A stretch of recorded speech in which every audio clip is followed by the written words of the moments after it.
Bharatiya Janata party ने राज्यपाल पद देने का वादा किया था, लेकिन वादा निभाया नहीं। राज्यपाल पद के लिए 8 दिन और इंतजार करेंगे, नहीं तो नवनीत राणा के जातीय वैधता प्रमाण पत्र का मामला फिर बाहर निकालेंगे।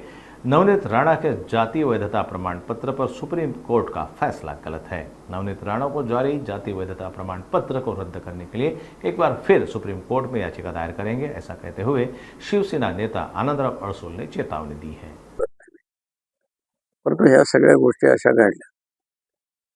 आता आम्ही त्या अपेक्षेवर होतो। मध्ये त्यांना एकदा मी भेटलो, त्यावेळी त्यांनी त्यांच्या लक्षात आणून दिलं होतं, हे पत्रही दाखवलं की सीएम डेप्युटी सीएमने जो प्रस्ताव तुम्ही सांगितला आणि दिलेला आहे, मुझे याद आहे, काय करना आहे। आता ज्यावेळी परवाची लिस्ट आली 9 लोकांची, मग मी पुन्हा त्यांची अपॉइंटमेंट मागितली, तरी अपॉइंटमेंट दिली पण मला। मी आणि अभिजित केलं, क्या लाया है? लाया नहीं, आपने मुझे देना है वो कमिटमेंट दिखा रहा हूँ मैं। बोलले वाचले त्याने पुन्हा की गव्हर्नर और इक्विव्हॅलंट टू गव्हर्नर, असं स्पेसिफिकली दोघांच्या पत्रामध्ये आहे।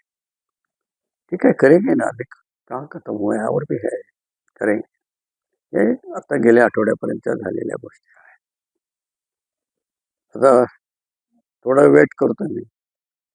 तर मला स्वतःला असं वाटायला लागेल की एक क्युरेटिव्ह जे ॲप्लिकेशन असतं, अपील सुप्रीम कोर्टात, जे क्युरेटिव्ह जे आहे तो वेगळ्या बेंच असतो, 3-4 लोकांनी। ते 4 काय 50 लोकांना मॅनेज करतात, तो विषय वेगळा।